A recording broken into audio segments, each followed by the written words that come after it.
बड़ी खबर यह है कि यूपी में योगी के काफिले की गाड़ियां जो हैं वो 50% तक कम कर दी गई हैं।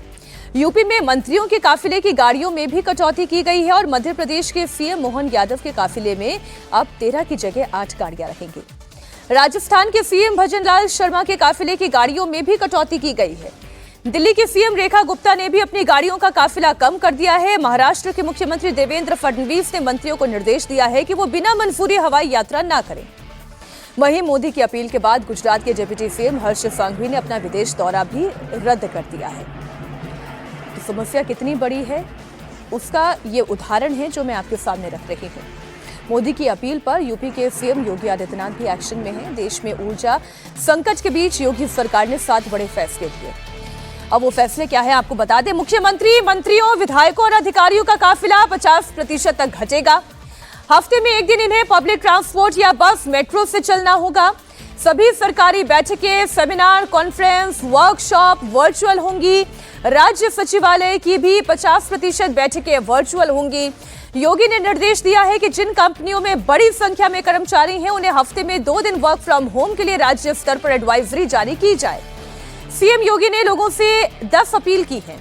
उन्होंने कहा है कि हफ्ते में एक दिन नो व्हीकल डे मनाया जाए, पेट्रोल, डीजल और बिजली बचाई जाए, सजावटी लाइटें कम जलाई जाए, बेवजह सोना न खरीदा जाए। पेट्रोल डीजल बचाने की पीएम मोदी की अपील का असर दिल्ली में कैसे दिखाई दिया वो आपको बता दूं। दिल्ली की मुख्यमंत्री रेखा गुप्ता ने कुछ बड़े फैसले लिए। रेखा गुप्ता ने विभागीय कामकाज में कम गाड़ियों के इस्तेमाल के साथ ही कारपूल और पब्लिक ट्रांसपोर्ट को प्राथमिकता देने का निर्देश दिया। रेखा गुप्ता ने दिल्ली वासियों से कटौती में सहयोग की अपील की। प्रधानमंत्री मोदी की अपील को आम जनता के साथ ही सरकार के मंत्री और विधायक भी इसका पालन कर रहे हैं। दिल्ली सरकार में मंत्री कपिल मिश्रा ऑफिस जाने के लिए मेट्रो से सफर करते हुए नजर आए। अब ये तो हुई कोई बात, जब आप मेट्रो से ट्रैवल करेंगे, जब आप पब्लिक ट्रांसपोर्ट इस्तेमाल करेंगे, तब उस अपील का असर ज्यादा होगा। बजाय इसके कि आप केवल लिख दें और आप खुद उसे अपनी जिंदगी में अमल में ना लेकर आए तो उससे बात नहीं बनेगी। तो देश क्राइसिस में है, पहली बात तो अजीत जी ये बात साफ है ना। दूसरी बात यह है कि संकट काल में बचत के मंत्र के साथ तो चलना ये हमारी जरूरत भी है और हमारी मजबूरी भी है। हमारे पास और कोई ऑप्शन नहीं है, ये दूसरी बात है। और तीसरी राजनीतिक बात भी है सर। राजनीतिक बात यह है कि विपक्ष ये कह रहा है कि अभी भी सरकार जनता से ही सहयोग चाह रही है। उनके पास कोई फॉर्मूला, कोई मंत्र नहीं है बचने का। देखिए अब तो जो अपोजिशन में रहता है वो इस तरह की बातें करता है। अगर इस समय भाजपा अपोजिशन में होती तो वो भी ऐसी बातें करती। लेकिन ये सवाल सभी पार्टियों से है कि ऐसा क्यों है। हम लोग 1991 के तेल क्राइसिस की बात करते हैं, जब खड़ी युद्ध चल रहा था, इराक पर जो हमला हुआ था। उस समय हम लोगों के पास एक भी स्टोरेज की फैसिलिटी नहीं थी, गैस स्टोरेज की एक भी सिंगल फैसिलिटी नहीं थी। सोचिए 1991 में आज़ादी के 40 साल के बाद हम लोगों के पास कोई फैसिलिटी नहीं थी। 40 साल से ज़्यादा बीत चुके थे, 43 साल। हम लोग उसके बाद 2 फैसिलिटीज़ बनी गैस को लेकर के, विशाखापट्टनम में और बेंगलुरु में, और एक और फैसिलिटी। तो ये सब उसके बाद डेवलप की हम लोगों ने। तो अब ये क्राइसिस का एक सबक होना चाहिए। देखिए इतिहास से सबक नहीं लेता है वो आदमी, उसको हिस्ट्री के फुटनोट में जगह नहीं मिलती है। ये बड़ी कहने की बातें हैं लेकिन ये सही बात है। हम लोग क्राइसिस से सबक नहीं ले रहे हैं। 70s का क्राइसिस आया, हम लोगों ने देखा, इराक वॉर देखा हम लोगों ने, फिर अमेरिका खाड़ी युद्ध 2 देखे। तो उस क्राइसिस, कोरोना का क्राइसिस देखा हम लोगों ने। अब ये क्राइसिस है वॉर का। सबक क्या है? ये जो अभी हम लोग कर रहे हैं ये सब प्रतीकात्मक चीजें हैं। इनसे कोई बहुत ज्यादा असर स्टॉक पर नहीं पड़ जाएगा। हम लोग जहां पर कई मिलियन बैरल्स का तेल हम लोग खर्च कर रहे हैं, वहां अगर 10-20 गाड़ियों में तेल बचेगा तो उसका कोई बहुत वास्तविक असर नहीं होगा। मैं जो परसेंटेज जो सामने रख रही हूँ सर, इस पर आप भी टिप्पणी करिएगा।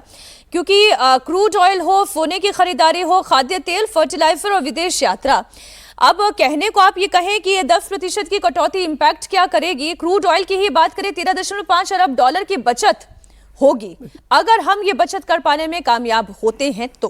नहीं तो ये इसके 3 एस्पेक्ट है। ये तीसरा एस्पेक्ट है। ये एस्पेक्ट जो है ये डॉलर बचाने का है, क्योंकि हमारा जो फॉरेक्स रिजर्व है वो लगातार कम हो रहा है। क्योंकि जब तेल की कीमतें बढ़ेंगी तो हमारा आयात का बिल बढ़ रहा है, इंपोर्ट बिल बढ़ रहा है, उसमें डॉलर जा रहा है। हमारे यहाँ इन्वेस्टमेंट कम हो रहे हैं, डॉलर उसकी वजह से भी नहीं आ रहा है। अभी खाड़ी से रेमिटेंसेज आने बंद हो गए, जो डॉलर में आते थे उसकी वजह से कम हो रहा है। एफआईआई जो हैं, जो फाइनेंशियल इंस्टीट्यूशंस हैं, जो वो उनका अपने पैसे निकाल रहे हैं। कल ही 8,500 करोड़ रुपए की बिकवाली हुई है कल शेयर मार्केट में। तो ये ये पैसे डॉलर निकल रहे हैं, रुपए की कीमत गिर रही है, उसके लिए मार्केट में डॉलर देना पड़ रहा है। तो ये डॉलर बचाने का उपाय एक तीसरा एस्पेक्ट है। एक एस्पेक्ट है कि हमारे पास कमी है, दूसरा एस्पेक्ट है कि कीमत बढ़ी हुई है, और तीसरा एस्पेक्ट है कि डॉलर बचाना है। ये तीन चीजें हैं। कमी हमारे पास इसलिए है क्योंकि हमारे पास स्टोरेज नहीं है, हमारे पास अभी सप्लाई चेन पूरी तरह से प्रभावित हो गई है वेस्ट एशिया के क्राइसिस की वजह से, और जो रूस पर पाबंदी लगी थी, ईरान पर पाबंदी लगी, इसकी वजह से हमारे पास शुरू से पहले से ही कुछ चीजें प्रभावित होने लगी थी। तो एक तो उसको ठीक करना है, सप्लाई चेन ठीक हो, हमारा स्टोरेज बढ़े, एक तो पहला संकट उसको दूर करेंगे। दूसरा है कीमत का। अब कीमत बढ़ानी पड़ेगी क्योंकि कीमत हम लोग लगातार ब्लीड कर रही है, भारत की ऑयल मार्केटिंग कंपनियां। और अभी एक रिपोर्ट हम देख रहे थे जिसमें कहा गया है कि इस फाइनेंशियल ईयर के पहले 3 महीने में, पहली तिमाही में, मतलब अप्रैल से जून में ऑयल मार्केटिंग कंपनियों को इतना नुकसान होगा जितना पिछले पूरे साल में उनका मुनाफा हुआ है।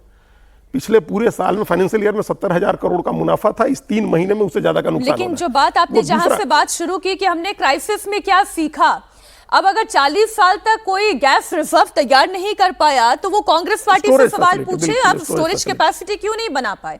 और जिन 2 स्टोरेज कैपेसिटी की आपने बात की वो किसकी सरकार में बनी? एक मनमोहन सिंह की सरकार में, एक 2007 के समय मनमोहन सिंह के समय शुरू हुई और एक नरेंद्र मोदी की सरकार में बनी। तो आप ये सोचिए कि फिर संकट काल में, अब जो मैं अलग अलग विपक्षी दलों के पोस्ट पढ़ रही हूं तो उसमें अखिलेश यादव है जो ये कह रहे हैं चुनाव खत्म होते ही आपको संकट याद आ गया। दरअसल देश के लिए संकट सिर्फ एक है और उसका नाम भाजपा है। लेकिन सच्चाई तो यह है कि कांग्रेस काल में पी चिदम्बरम ने भी ऐसी ही अपील की थी, ये भी हमें नहीं भूलना चाहिए। तो संकट काल में तो जनता से अपील की ही जाती है, फिर वो चाहे कांग्रेस ने की हो या फिर भारतीय जनता पार्टी की सरकार या एनडीए की सरकार आप कह रहे हैं कि वो कर रही हो। एक और प्रधानमंत्री तेल बचाने की अपील कर रहे हैं। ये तस्वीर आपके सामने रखती हूं, पटना सचिवालय के बाहर खड़ी सरकारी गाड़ियों में एसी चलाकर खुलेआम तेल की बर्बादी हो रही है। और जब कैमरे पर पकड़े गए तो हमारे संवाददाता ने ड्राइवर से सवाल पूछा तो उसने अपनी गलती मानकर ऐसा आगे ना करने की भी बात कही। आप देखिए जरा एक रिपोर्ट। प्रधानमंत्री नरेंद्र मोदी ने पेट्रोल और डीजल की खपत कम करने की अपील की है।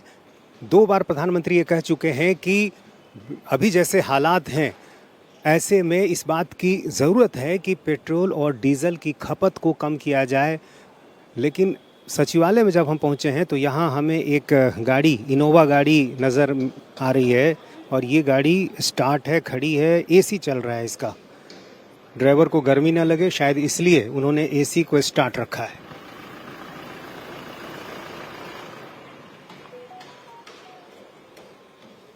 अब हमारे कैमरे को देखते ही गाड़ी बंद कर दी इन्होंने।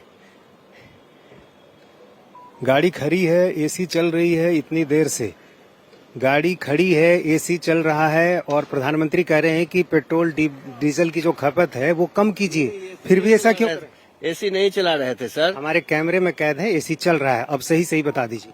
सर एसी नहीं चला रहे थे, गाड़ी बहुत देर से लगी हुई थी, सो गर्म हो गई थी। अभी साहब को लेकर के चलेंगे। ये अंदर जो है कूलिंग बता रहा है कि अंदर की कूलिंग बता रही है कि एसी चल रहा था। तो ये बताइए कि अभी इतनी गर्मी तो है भी नहीं, और यदि है भी, देर से गाड़ी लगी हुई थी सर, इसलिए जो है ना थोड़ा सा इसको अभी 2 मिनट चला करके ठंडा करके अब जाना है, साहब को लेकर के निकलेंगे ऑफिस। तो ये एक अधिकारी की गाड़ी है और ऐसा अक्सर देखने को मिलता है कि गर्मी में जो गाड़ी है ड्राइवर उसे लगातार स्टार्ट रखते हैं, एसी ऑन रखते हैं।